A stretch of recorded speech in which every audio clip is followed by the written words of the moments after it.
तो फिर से स्वागत है आप लोग का हमारे YouTube चैनल जेपी एकेडमी 2.0 में। तो आज के इस वीडियो में आपके लिए बिहार बोर्ड मैट्रिक परीक्षा 2024 को ध्यान में रखते हुए क्लास 10th का केमिस्ट्री का जो most important VVI objective question है, पहले चैप्टर का फर्स्ट चैप्टर का रासायनिक अभिक्रियाएं एवं समीकरण जो चैप्टर है उसका प्रीवियस ईयर का क्वेश्चन जो विगत वर्ष के परीक्षाओं में ऑब्जेक्टिव क्वेश्चन पूछा जा चुका है, उन्हीं ऑब्जेक्टिव क्वेश्चन का इस वीडियो में आपको डिस्कशन करवाएंगे। और इसमें जो क्वेश्चन आपका पूछा हुआ है 2011 से लेकर 2023 तक के परीक्षा जो हो चुके हैं, उन्हीं परीक्षाओं में पूछे गए पहले चैप्टर रासायनिक अभिक्रिया एवं समीकरण के जो ऑब्जेक्टिव क्वेश्चन है उन्हीं का इसमें डिस्कशन करवाने वाले हैं। और आपको अच्छे से पता होना चाहिए कि जो प्रीवियस ईयर में क्वेश्चन पूछे जा चुके हैं वो दोबारा आने वाले परीक्षाओं में रिपीट होते हैं, है ना। तो प्रीवियस ईयर का क्वेश्चन का प्रैक्टिस करेंगे तो आपको बहुत बहुत फायदा होगा। ये क्वेश्चन दोबारा आपको पूछे जाएंगे तो आप 2011 से लेकर 2023 तक के प्रश्न को डिस्कशन कर लेंगे, उसको अच्छे से पढ़ लेंगे तो आपको बहुत फायदा होगा, है ना, आने वाले परीक्षाओं में। तो चलिए बिना देर के हुए शुरू करते हैं। और आप लोग चैनल को क्या करें, सब्सक्राइब करें, अपने दोस्तों में शेयर करें। इससे क्या होगा कि मुझे थोड़ा सा मोटिवेशन मिलते रहेगा आपके लिए, मैं आपके लिए रेगुलरली जो है वीडियो अपलोड करता रहूँगा। तो पहला चैप्टर है रासायनिक अभिक्रिया एवं समीकरण का ऑब्जेक्टिव क्वेश्चन। देख रहे हैं साइड में जो है आपका प्रीवियस ईयर के एग्जाम में जो पूछा गया है वो ईयर जो है लिखा हुआ है, ठीक है। तो चलिए शुरू करते हैं। पहला आपका ऑब्जेक्टिव क्वेश्चन है, ठीक है। इस प्रकार से है कि नाइट्रोजन डाइऑक्साइड के धुएं का रंग होता है। 4 ऑप्शन दिया रहेगा जिसमें से एक ऑप्शन जो है सही उत्तर होगा। तो नाइट्रोजन डाइऑक्साइड मतलब क्या हुआ, NO2। नाइट्रोजन डाइऑक्साइड जो है ये एक तरह का अम्लीय ऑक्साइड है। कैसा ऑक्साइड है, अम्लीय ऑक्साइड है। अम्लीय ऑक्साइड है, ये ध्यान में रखेंगे, है ना। कहने का मतलब नाइट्रोजन डाइऑक्साइड जो है आपका जल से अभिक्रिया करता है तो क्या बनाता है, आपका अम्ल बनाता है, एसिड बनाता है। तो नाइट्रोजन डाइऑक्साइड जो है क्या है, ये एक अम्लीय ऑक्साइड है, ये भी ध्यान में रखेंगे। और नाइट्रोजन डाइऑक्साइड का जो फॉर्मूला होता है NO2 होता है। और इसके धुएं का जो रंग होता है ये भूरे रंग का होता है। कैसा होता है, भूरे रंग का होता है, ठीक है। ये आप ध्यान में रखेंगे, ऑप्शन ए जो है सही उत्तर होगा, ठीक है। एक होता है आपका N2O, है ना, N2O नाइट्रस ऑक्साइड। ये नाइट्रस ऑक्साइड है, इसको लाफिंग गैस कहते हैं। हंसाने वाली जो गैस है उसका फार्मूला कभी कोई पूछ देगा कि हंसाने वाली गैस का फार्मूला क्या होता है, तो आप याद रखेंगे N2O nitrous oxide. Nitrous oxide N2O ये नाइट्रस ऑक्साइड है, हंसाने वाला गैस है, लाफिंग गैस है। फिर हम लोग चलते हैं दूसरे प्रश्न पर। जितना आपका ऑप्शन दिया है ज़्यादा से ज़्यादा कोशिश करेंगे कि पूरा डिटेलिंग के साथ बताएं ताकि आपको ज़्यादा से ज़्यादा नॉलेज हो, फायदा हो, ठीक है। तो दूसरा प्रश्न है चीनी का रासायनिक सूत्र है ना। चीनी का रासायनिक सूत्र जो है हमेशा पूछा जाता है ना। तो इस बार जो आपका 24 में एग्जाम होने वाला है उसमें स्वाभाविक है फर्स्ट सेटिंग में या सेकंड सेटिंग में इस तरह के प्रश्न जो है पूछे जाएंगे। तो चीनी का जो रासायनिक सूत्र है वो आपका होता है ऑप्शन सी सही उत्तर हो जाएगा, C12H22O11 जो है आपका चीनी का रासायनिक सूत्र होता है। और यहाँ पे ऑप्शन बी में देख रहे हैं ये भी पूछा जाएगा, ये ग्लूकोज का सूत्र है ना, ये ग्लूकोज का सूत्र है। C6H12O6 जो है ग्लूकोज का सूत्र होता है। फिर आप ऑप्शन ए में देख रहे हैं CH3COOH, ये जो है आपका एसिटिक अम्ल का सूत्र है। किसका सूत्र है, एसिटिक अम्ल का सूत्र है। और एसिटिक अम्ल जो है आपका विनेगर में सिरका में पाया जाता है। विनेगर यानी कि सिरका, विनेगर को ही क्या कहते हैं, सिरका कहते हैं, जिसका उपयोग जो है खट्टे पदार्थों के रूप में, ठीक है, अचार बनाने में किया जाता है, ठीक है। और आपसे पूछा जाएगा कि सिरका में कौन सा अम्ल होता है या विनेगर में कौन सा अम्ल होता है, तो एसिटिक अम्ल बताएंगे। क्या बताएंगे, एसिटिक अम्ल पाया जाता है। और एसिटिक अम्ल का सूत्र क्या होता है, CH3COOH होता है। इसको एथेनोइक अम्ल भी कहते हैं, एथेनोइक अम्ल, ये IPSC नेम है ना। एथेनोइक अम्ल जो है एसिटिक अम्ल को ही कहा जाता है, एथेनोइक अम्ल, ठीक है। इतना डिटेलिंग के साथ आपको बता रहे हैं। तो आप लोग सपोर्ट करेंगे, दोस्तों में शेयर करेंगे वीडियो को और चैनल को सब्सक्राइब करेंगे तीसरा प्रश्न है सल्फ्यूरिक अम्ल का रासायनिक सूत्र है, ऑप्शन के अकॉर्डिंग आपको बताना है। तो सल्फ्यूरिक अम्ल का सूत्र होता है H2SO4। क्या होता है? H2SO4 होता है सल्फ्यूरिक अम्ल का सूत्र। सल्फ्यूरिक अम्ल को ही बैटरी अम्ल के नाम से जानते हैं। क्या जानते हैं? बैटरी अम्ल का सूत्र पूछेगा तो आप बताएंगे H2SO4। बैटरी अम्ल जो है, गाड़ी के बैटरी में जो है सल्फ्यूरिक अम्ल का ही प्रयोग किया जाता है, इसलिए इसको बैटरी अम्ल भी कहा जाता है, सल्फ्यूरिक अम्ल का, जिसका सूत्र होता है H2SO4। और सल्फ्यूरिक अम्ल को जो है अम्लों का राजा कहा जाता है। क्या कहा जाता है? अम्लों का राजा। अम्लों का राजा जो है सल्फ्यूरिक अम्ल को ही कहा जाता है। ठीक है ना। अम्ल राज जो है दूसरा चीज होता है।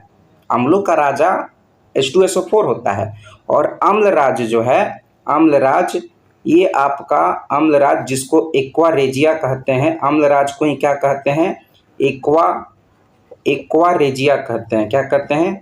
एक्वा रेजिया कहते हैं, जिसमें आपका HCl, 3 भाग HCl और 1 भाग जो है आपका HNO3 होता है। HNO3 नाइट्रिक अम्ल होता है।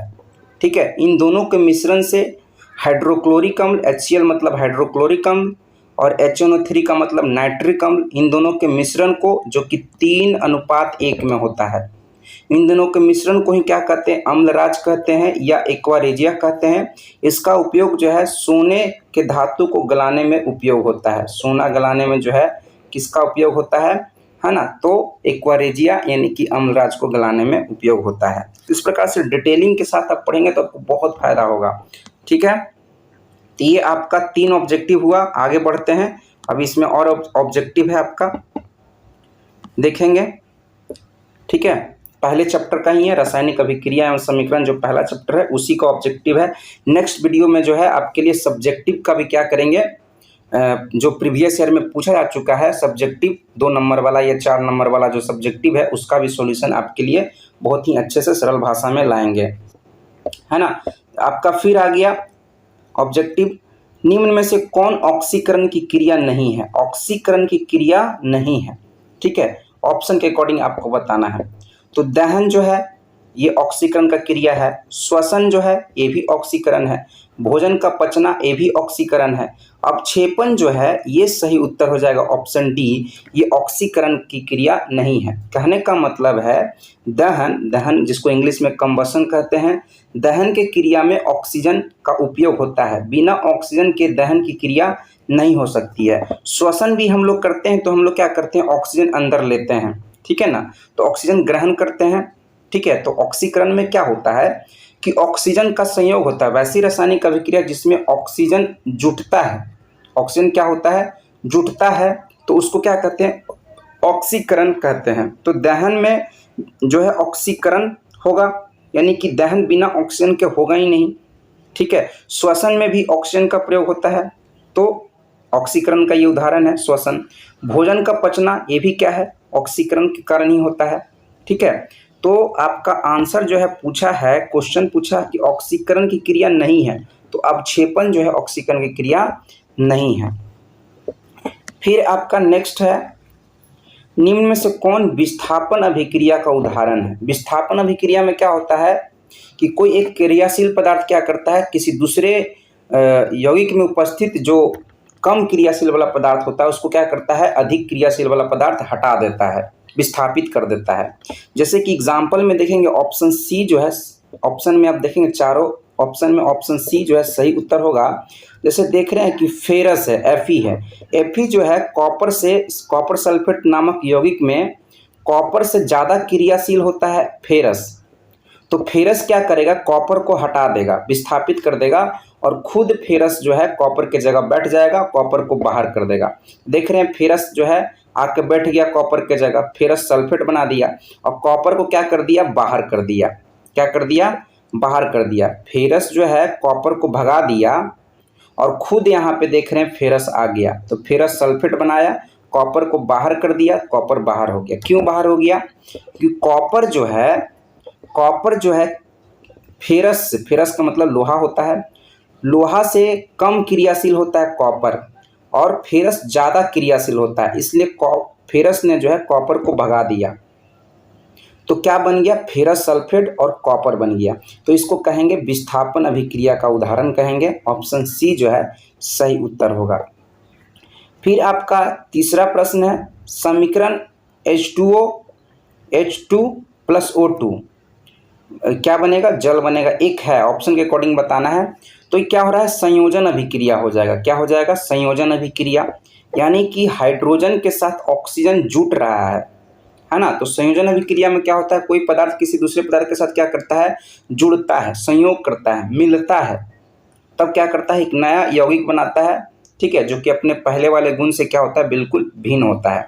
अब देख रहे हैं कि हाइड्रोजन ये गैस है, ऑक्सीजन भी गैस है, ये दोनों मिला, मिला मतलब संयोग हुआ, संयोजन हुआ, तो एक अलग गुण वाला, अब ये जल H2O क्या हो गया, जल है, द्रव है ना, तो एक नया गुण वाला पदार्थ बना दिया, ठीक है, इन दोनों के मिलने से। तो मिला का मतलब क्या हुआ कि संयोजन हुआ। तो ऑप्शन ए जो है सही उत्तर हो जाएगा। ऑप्शन क्या हो जाएगा, ए संयोजन अभिक्रिया का उदाहरण हो जाएगा। फिर आपका चौथा प्रश्न है, रासायनिक अभिक्रिया के दौरान किसी पदार्थ में ऑक्सीजन का योग कहलाता है। ऑक्सीजन का योग, ऑक्सीजन योग मतलब जुटना। किसी भी रासायनिक अभिक्रिया में जब ऑक्सीजन जुटता है तो उसको उपचयन या ऑक्सीकरण कहते हैं। उपचयन या ऑक्सीकरण कहते हैं, ठीक है। ऑक्सीकरण अभिक्रिया क्या होता है, वैसी रासायनिक अभिक्रिया जिसमें ऑक्सीजन का योग होता है, मतलब ऑक्सीजन जुटता है ना, और हाइड्रोजन का निष्कासन होता है, या कह सकते हैं इलेक्ट्रॉन का त्याग होता है। तो इन तीनों परिस्थितियां जहां दिखेगा तो उसको कहें कि ओ ये ऑक्सीकरण अभिक्रिया हो रहा है या उपचयन अभिक्रिया हो रहा है। तो जैसा कि क्वेश्चन में दिया है कि ऑक्सीजन का योग होना, किसी भी अभिक्रिया में ऑक्सीजन का मिलना, ऑक्सीजन का जुटना क्या कहलाता है, उपचयन कहलाता है। तो उपचयन सही उत्तर हो जाएगा। अब उपचयन की जगह ऑक्सीकरण दे देगा तो ऑक्सीकरण ही होगा, ठीक है, दोनों सेम ही नाम है। फिर पांचवा प्रश्न है आपका, रासायनिक अभिक्रिया के दौरान किसी पदार्थ में ऑक्सीजन का ह्रास होना, ह्रास होना मतलब निकलना, ऑक्सीजन की कमी होना, ह्रास होना का मतलब क्या, ऑक्सीजन का कमी होना क्या कहलाता है, तो इसको अपचयन कहते हैं। अपचयन या अवकरण कहते हैं, अपचयन को ही अवकरण कहते हैं। तो वैसी रासायनिक अभिक्रिया जिसमें ऑक्सीजन का निष्कासन हो, ऑक्सीजन का ह्रास हो, ऑक्सीजन की कमी हो, या हाइड्रोजन का संयोग हो, हाइड्रोजन जुटता है अपचयन में, या इलेक्ट्रॉन का क्या हो, ग्रहण हो, इन तीनों परिस्थितियों में हम कहेंगे कि क्या हो रहा है, अपचयन हो रहा है या अवकरण हो रहा है। तो यहाँ ऑक्सीजन का ह्रास हो रहा है तो भी हम कहेंगे अपचयन हो रहा है, अवकरण हो रहा है। ऑप्शन बी जो है सही उत्तर होगा। फिर 6 नंबर ऑब्जेक्टिव है आपका, N2SO4 प्लस बेरियम क्लोराइड से मिलकर बना है बेरियम सल्फेट और सोडियम क्लोराइड बना है। तो यहाँ किस प्रकार की अभिक्रिया हो रही है, तो देखेंगे ये अभिक्रिया आपका उभय विस्थापन अभिक्रिया का उदाहरण है। उभय विस्थापन अभिक्रिया में क्या होता है कि दो यौगिक क्या करते हैं, आपस में अपने आयनों का आदान प्रदान करते हैं। अपना जो आयन होता है प्लस माइनस, उसको क्या करते हैं, चेंज कर लेते हैं। चेंज करके क्या करते हैं, दो नए यौगिकों का निर्माण करते हैं। जैसे देखेंगे धातु, सोडियम धातु है तो सोडियम पे क्या होगा, प्लस चार्ज होगा, सोडियम पे प्लस चार्ज होगा। सल्फेट पे ये ऋणात्मक मूलक है तो इस पे माइनस चार्ज होगा। फिर बेरियम है, इस पे प्लस चार्ज होगा। फिर क्लोरीन है तो इस पे माइनस चार्ज होगा। अब इधर जो यौगिक बनेगा ये सभी आयन क्या करेंगे, आपस में एक दूसरे को चेंज करेंगे। तो प्लस वाला जाएगा किसके पास, माइनस के पास जाएगा, तो सोडियम क्लोराइड बनाएगा। ये माइनस वाला जाएगा किसके पास, प्लस के पास जाएगा, तो बेरियम सल्फेट बनाएगा। देखिए बेरियम सल्फेट बनाया, इधर क्या बनाया, NaCl बनाया। तो इस तरह की अभिक्रिया जब होती है तब कहते हैं कि आयन का अदला बदली हो रहा है, अर्थात द्विविस्थापन अभिक्रिया हो रहा है, डबल डिस्प्लेसमेंट रिएक्शन हो रहा है, ठीक है, या उभय विस्थापन अभिक्रिया कहते हैं। द्विविस्थापन को क्या कहते हैं, उभय विस्थापन अभिक्रिया भी कहते हैं, ठीक है। तो ऑप्शन सी जो है सही उत्तर होगा। फिर आपका 7 नंबर है, जिंक और कॉपर सल्फेट ये अभिक्रिया किया तो बनाया जिंक सल्फेट और कॉपर बाहर हो गया। तो यह रासायनिक अभिक्रिया किस प्रकार की है, तो देखेंगे ध्यान से, ठीक है, कि जिंक जो है ज़्यादा क्रियाशील है कॉपर से, है ना। धातुओं का क्रियाशीलता श्रेणी का एक वीडियो जो है आपके लिए बना दिए हैं। इसी वीडियो के डिस्क्रिप्शन में आपको लिंक दे देंगे। धातुओं का जो क्रियाशीलता श्रेणी है उसको एक बार आप लोग क्या करेंगे, पढ़ लेंगे, लिख लेंगे, याद कर लेंगे, तो आपको आसानी से समझ में आएगा। तो जिंक जो होता है वो कॉपर से ज़्यादा क्रियाशील होता है, ठीक है। तो जिंक क्या करेगा, कॉपर को हटा देगा, विस्थापित कर देगा और खुद जिंक यहाँ पे जाके बैठ जाएगा। तो देख रहे हैं जिंक यहाँ पे बैठ गया तो जिंक सल्फेट बनाया और कॉपर को क्या कर दिया, बाहर कर दिया। तो इस प्रकार की अभिक्रिया जब होती है तो उसको कहते हैं कि विस्थापन अभिक्रिया हो रहा है, डिस्प्लेसमेंट रिएक्शन हो रहा है। ऑप्शन बी जो है सही उत्तर होगा। फिर आपका है 8 नंबर, साग सब्जियों का विघटित होना मतलब टूटना, विघटित होकर कंपोस्ट बनना किस प्रकार की अभिक्रिया है। जब साग सब्जी जो है वो क्या होता है, विघटित होता है, मतलब कि सड़ता है, गलता है, तो किस प्रकार की अभिक्रिया वहाँ पे देखने को मिलती है। तो इसका आंसर हो जाएगा ऊष्माक्षेपी अभिक्रिया। यानी कि आप क्या कीजिए कि जितना भी घर में साग सब्जी का कचरा होता है उसको क्या कीजिए, एक जगह रख दीजिए और कुछ दिन छोड़ दीजिए, तो देखेंगे उसको छुएंगे, टच करेंगे तो गरम गरम हो जाएगा। क्या हो जाएगा, गरम गरम हो जाएगा। उसमें क्या होने लगेगा, हीट नजर आने लगेगा, यानी कि ऊष्मा निकलने लगेगा, ठीक है। तो उसको कहेंगे ऊष्माक्षेपी अभिक्रिया कहेंगे। ऑप्शन सी जो है 8 का सही होगा। 9 नंबर है आपका, उपचयन वह क्रिया है, उपचयन का मतलब ऑक्सीकरण ही होता है। उपचयन का ही दूसरा नाम क्या है, ऑक्सीकरण है। क्या है, ऑक्सीकरण है। तो उपचयन जो है वह क्रिया है जिसमें ऑक्सीजन का योग होता है, सही बात है। हाइड्रोजन का वियोग होता है, मतलब हाइड्रोजन निकलता है। तीसरा आपका इलेक्ट्रॉन का त्याग होता है, ये भी सही बात है। ऑप्शन डी इनमें से सभी जो है सही उत्तर हो जाएगा। कहने का मतलब उपचयन या ऑक्सीकरण में ऑक्सीजन का योग होता है, संयोग होता है, हाइड्रोजन का निष्कासन होता है और इलेक्ट्रॉन का त्याग होता है। इन तीनों परिस्थितियों में हम कहते हैं कि उपचयन हो रहा है या ऑक्सीकरण हो रहा है। तो ऑप्शन डी जो है इस प्रश्न का सही उत्तर हो जाएगा। 10 नंबर प्रश्न है आपका, श्वसन किस प्रकार का रासायनिक अभिक्रिया है। तो श्वसन जो है आपका ऊष्माक्षेपी अभिक्रिया के अंतर्गत आता है।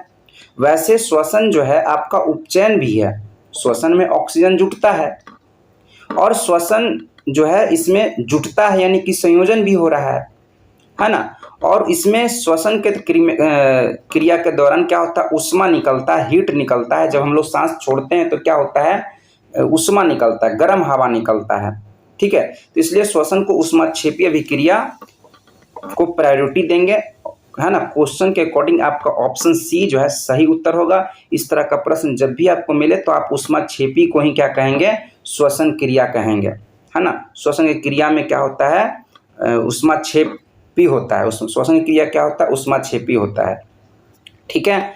ऑप्शन सी जो सही उत्तर हो जाएगा।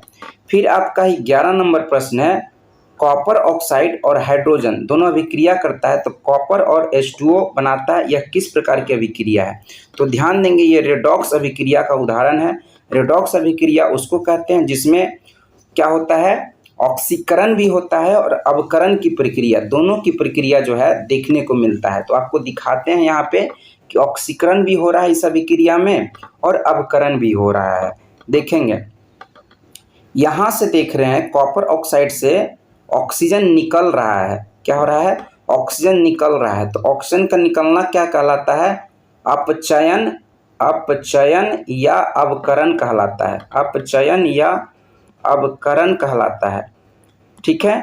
और इस हाइड्रोजन के साथ देख रहे हैं वो जो ऑक्सीजन निकला था जुट रहा है, हाइड्रोजन के साथ जो है ऑक्सीजन क्या हो रहा है, जुट रहा है। तो यहाँ जो अभिक्रिया हो रहा है तो कहेंगे कि क्या होगा, जुट रहा है, ऑक्सीजन जुट रहा है मतलब ऑक्सीकरण हो रहा है या उपचयन कहेंगे। ऑक्सीकरण को ही क्या कहेंगे, उपचयन कहेंगे। तो यहाँ इस अभिक्रिया में दोनों देखने को मिल रहा है। एक तरफ ऑक्सीजन निकल रहा है तो कहेंगे कि अपचयन हो रहा है, अवकरण हो रहा है। दूसरे तरफ हाइड्रोजन के साथ ऑक्सीजन जुट रहा है तो ऑक्सीजन का जुटना क्या कहलाएगा, ऑक्सीकरण या उपचयन कहलाएगा। तो जहाँ दोनों तरह की अभिक्रिया दिखाई दे उसको रेडॉक्स अभिक्रिया कहेंगे। ऑप्शन डी जो है 11 का सही उत्तर होगा। अब आते हैं 12 नंबर पे। 12 नंबर प्रश्न है आपका, नीचे दी गई अभिक्रिया में कौन सा कथन सही है ना। अभिक्रिया नीचे दिया हुआ है, कॉपर के साथ ऑक्सीजन अभिक्रिया किया तो कॉपर ऑक्साइड बना। तो इसका ऑप्शन के अकॉर्डिंग आंसर हो जाएगा कॉपर का ऑक्सीकरण। ऑप्शन ए जो है सही उत्तर हो जाएगा। ध्यान देंगे, किसी भी पदार्थ के साथ ऑक्सीजन जुटता है तो वो चीज़ क्या हो जाता है, जिसके साथ जुटा उसका ऑक्सीकरण हो जाता है।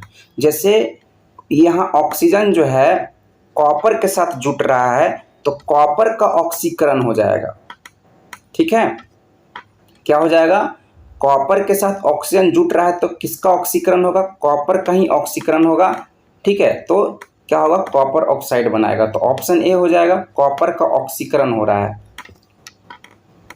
फिर आपका 13 नंबर प्रश्न है, समीकरण CaCO3 है ना, इसको गर्म किए, हीट किए, उष्मा दिए तो CaO बना और कार्बन डाइऑक्साइड बना। ये ठोस सॉलिड फॉर्म में बना, ये गैस फॉर्म में बना। अब यहाँ से देखेंगे आपके काम के लायक क्या चीज़ है। पहले इस प्रश्न का उत्तर दे देते हैं आपको। समीकरण यहाँ देख रहे हैं, ये किस प्रकार की अभिक्रिया है। तो ये बड़ा यौगिक क्या हो रहा है, छोटे छोटे यौगिकों में टूट रहा है। तो एक बड़ा यौगिक को जब गर्म किया जाता है तो वो टूटता है, तो उसको कहते हैं वियोजन अभिक्रिया कहते हैं। क्या कहते हैं, वियोजन अभिक्रिया या अपघटन अभिक्रिया भी कहते हैं। वियोजन अभिक्रिया को ही अपघटन अभिक्रिया कहते हैं, है ना, डीकम्पोजिशन रिएक्शन जिसको कहते हैं। ठीक है, तो इस प्रश्न का सही उत्तर हो जाएगा वियोजन, ऑप्शन ए हो जाएगा। अब इसमें बहुत सारा काम के लायक चीज़ है आपका। यहाँ देख रहे हैं CaCO3 लिखा है। CaCO3 इसको कैल्शियम कार्बोनेट पढ़ते हैं। क्या पढ़ते हैं, कैल्शियम कार्बोनेट पढ़ते हैं, है ना। और इसका साधारण नाम जो है, इसको संगमरमर कहते हैं। इसी को क्या कहते हैं, संगमरमर। तो आपसे पूछेगा कि संगमरमर का रासायनिक सूत्र क्या होता है, तो आप बताएंगे CaCO3। ठीक है, इसी को चूना पत्थर भी बोलते हैं। क्या बोलते हैं, चूना पत्थर भी बोलते हैं। तो आपसे पूछेगा कि चूना पत्थर का रासायनिक सूत्र क्या होता है, तो आप बताएंगे CaCO3। या संगमरमर का भी रासायनिक सूत्र पूछेगा तो यही बताएंगे CaCO3, है ना। या CaCO3 का रासायनिक नाम पूछ देगा तो बोलेंगे कैल्शियम कार्बोनेट है। या संगमरमर का ही रासायनिक नाम पूछ देगा, या चूना पत्थर का ही रासायनिक नाम पूछ देगा तो आप बताएंगे कैल्शियम कार्बोनेट, यानी कि इसका सूत्र होगा CaCO3। अब देखेंगे यहाँ पे लिखा है CaO, इसको पढ़ते हैं कैल्शियम ऑक्साइड पढ़ते हैं। क्या पढ़ते हैं, कैल्शियम ऑक्साइड पढ़ते हैं। ये केमिकल नेम है, रासायनिक नाम है कैल्शियम ऑक्साइड। ठीक है, इसका साधारण नाम जो है कली चूना। क्या है, कली चूना इस कहेंगे इसको। कली चूना का सूत्र पूछेगा तो बताएंगे CaCO3। या इसी को बिना बूझा चूना भी कहते हैं। क्या कहते हैं, बिना बूझा हुआ चूना भी कहते हैं, बिना बूझा चूना। आपसे बोलेगा कि बिना बूझा चूना का सूत्र बताइए तो CaO ही बताएंगे। ठीक है, अब ये कार्बन डाइऑक्साइड है, इसको दहन का अपोषक पदार्थ कहते हैं। क्या कहते हैं, दहन का अपोषक पदार्थ कहते हैं। CO2 को दहन का अपोषक पदार्थ, मतलब जलने, दहन को क्या करता है, जलने की क्रिया को ये क्या करता है, कंट्रोल करता है, रोकता है। तो दहन का अपोषक पदार्थ कौन सा है, तो CO2 है ना। ये क्या करता है, जब आग लगता है तो इसको बुझाने का काम करता है ना, कौन, कार्बन डाइऑक्साइड। और हमारे वायुमंडल में कार्बन डाइऑक्साइड की मात्रा जो है 0.03% है। ये याद रखेंगे, पूछता है कि कार्बन डाइऑक्साइड कितना प्रतिशत है हमारे वायुमंडल में, तो 0.03% याद रखेंगे। ठीक है, तो इस तरह से आपको डिटेलिंग में बताते चल रहे हैं। चैनल को सब्सक्राइब कर देंगे, अपने दोस्तों में ज़रूर शेयर कीजिए, क्योंकि इस चैनल पर स्पेशली क्लास 10th के बच्चों के लिए ही जो मटेरियल है आपका सभी विषयों से संबंधित जो मोस्ट इम्पॉर्टेंट चीज़ें हैं वही चीज़ यहाँ पे अपलोड होता रहता है। तो आप लोग ज़्यादा से ज़्यादा अपने दोस्तों को जोड़ें। 14 नंबर प्रश्न है, प्रकृति में ऑक्सीजन का संतुलन कैसे बना रहता है। प्रकृति में जो है ऑक्सीजन का संतुलन कैसे बना रहता है, तो प्रकाश संश्लेषण की प्रक्रिया द्वारा। प्रकाश संश्लेषण की प्रक्रिया में क्या होता है कि वायुमंडल से CO2, है ना, और प्रकाश संश्लेषण की प्रक्रिया कहाँ होता है, पेड़ पौधों में होता है। तो पेड़ पौधे क्या करते हैं, अपने जड़ के मदद से H2O खींचते हैं, है ना, और इन दोनों के हेल्प से क्या होता है, कार्बन डाइऑक्साइड, जल और क्लोरोफिल, हरी पत्तियों में, पेड़ पौधों के हरी पत्तियों में क्लोरो क्या होता है, क्लोरोफिल होता है ना, पर्णहरित होता है। ठीक है, और सूर्य के प्रकाश की उपस्थिति में, सनलाइट में क्या होता है, ये आपस में क्या करते हैं, सब मिलते हैं, मिलकर क्या करते हैं, आपका ग्लूकोज का निर्माण करते हैं, C6H12O6 का निर्माण करते हैं। साथ में ऑक्सीजन भी क्या करते हैं, मुक्त करते हैं। क्या करते हैं, ऑक्सीजन भी मुक्त करते हैं, है ना, जिससे क्या होता है, वायुमंडल से कार्बन डाइऑक्साइड ले लिया और पेड़ पौधे क्या बना दिए, ऑक्सीजन बना दिए। तो इस तरह से संतुलन जो है बनता रहता है वायुमंडल में। पेड़ पौधे क्या करते हैं, कार्बन डाइऑक्साइड को, वायुमंडल में जो कार्बन डाइऑक्साइड उसको खींच लेते हैं, खींच करके बदले में क्या करते हैं, प्रकाश संश्लेषण की प्रक्रिया होने के बाद ऑक्सीजन मुक्त करते हैं। तो इस प्रकार से संतुलन जो है वायुमंडल में कार्बन डाइऑक्साइड का और ऑक्सीजन का बना हुआ रहता है। तो आपका क्लियर हो गया होगा, 14 का ऑप्शन बी होगा, है ना, ऑप्शन बी सही उत्तर हो जाएगा। 15 नंबर है, अभिक्रिया CaO जोड़ा गया जल के साथ तो कैल्शियम हाइड्रोक्साइड बनाया, किस प्रकार की अभिक्रिया है। तो ये देख रहे हैं, जुट रहा है, क्या हो रहा है, जुट रहा है, कैल्शियम ऑक्साइड के साथ जल जो है जुट रहा है और कैल्शियम हाइड्रोक्साइड बना रहा है, यानी कि क्या हो जाएगा, संयोजन अभिक्रिया हो जाएगा। ऑप्शन बी जो है सही उत्तर हो जाएगा। अब और इसको डिटेलिंग में बताते हैं, जैसा कि अभी आपको बताया, इसको कैल्शियम ऑक्साइड पढ़ते हैं, केमिकली रासायनिक नाम कैल्शियम ऑक्साइड है और इसका साधारण नाम जो होता है कली चूना या बिना बुझा चूना होता है। ये आपका H2O है, क्या है ये, H2O है। इसको हाइड्रेट पढ़ते हैं, केमिस्ट्री के भाषा में जल को हाइड्रेट पढ़ते हैं। क्या पढ़ते हैं, हाइड्रेट का मतलब क्या होता है, जल होता है ना। अब देखेंगे, पूछा हुआ है आपके एग्जाम में कि हाइड्रेट का अर्थ होता है, तो हाइड्रेट का अर्थ क्या होता है, जल। अब यहाँ पे CaOH का होल ट्वाइस, इसको पढ़ते हैं कैल्शियम हाइड्रोक्साइड। क्या पढ़ते हैं, कैल्शियम हाइड्रोक्साइड, इसका रासायनिक नाम है हाइड्रोक्साइड। ठीक है, और इसका साधारण नाम जो है आपका बूझा हुआ चूना है ना। बूझा चूना का सूत्र पूछेगा तो CaOH का होल ट्वाइस बताएंगे, है ना। इसी को चूना जल भी कहते हैं। क्या कहते हैं, चूना जल का भी सूत्र आपसे पूछेगा तो भी आप बताएंगे CaOH का होल ट्वाइस। ये सब एग्जाम में पूछता है, इसलिए आपको डिटेलिंग में बता रहे हैं, है ना, ये सब पूछेगा ही पूछेगा। फिर आपका 16 नंबर प्रश्न है, जल के एक अणु में, अर्थात जल का एक अणु मतलब क्या हो गया, H2O। एक अणु में हाइड्रोजन एवं ऑक्सीजन के परमाणुओं की संख्या का अनुपात क्या होता है। तो ये जल का एक अणु है H2O, इसमें हाइड्रोजन 2 भाग है और ऑक्सीजन जो है 1 भाग है। तो देख रहे हैं ये ऑप्शन आपको कहाँ दिख रहा है, ऑप्शन बी में दिख रहा है। तो ऑप्शन बी जो है सही उत्तर हो जाएगा। 17 नंबर प्रश्न है, सिल्वर आयोडाइड, AgI, इसको पढ़ते हैं, सिल्वर आयोडाइड का रंग कैसा होता है। तो सिल्वर आयोडाइड का रंग जो है पीला होता है। कैसा होता है, पीला होता है। ऑप्शन बी जो है एकदम परफेक्ट होगा। फिर आपका है 18 नंबर प्रश्न, निम्नांकित में से कौन सा युग्म एकल विस्थापन अभिक्रिया प्रदर्शित करता है, यानी कि विस्थापन अभिक्रिया को प्रदर्शित करता है। तो ऑप्शन बी इसका सही उत्तर हो जाएगा। देखेंगे ये आपका Ag है, Ag मतलब सिल्वर नाइट्रेट, है ना, सिल्वर नाइट्रेट एवं कॉपर। कैसे ये एकल विस्थापन अभिक्रिया प्रदर्शित करेगा, तो एकल विस्थापन अभिक्रिया में आपको बताए कि एक क्या करता है, एक अधिक क्रियाशील वाला पदार्थ क्या करता है, कम क्रियाशील वाले को क्या करता है, विस्थापित कर देता है, हटा देता है, और खुद जो है जो ज़्यादा क्रियाशील वाला पदार्थ है वो कम क्रियाशील वाले के जगह पे क्या होता है, बैठ जाता है। तो धातुओं का क्रियाशीलता श्रेणी जो है, जब आप उसको पढ़ेंगे, है ना, इसी वीडियो के डिस्क्रिप्शन में लिंक दे देंगे, है ना, उसको आप याद कर लेंगे।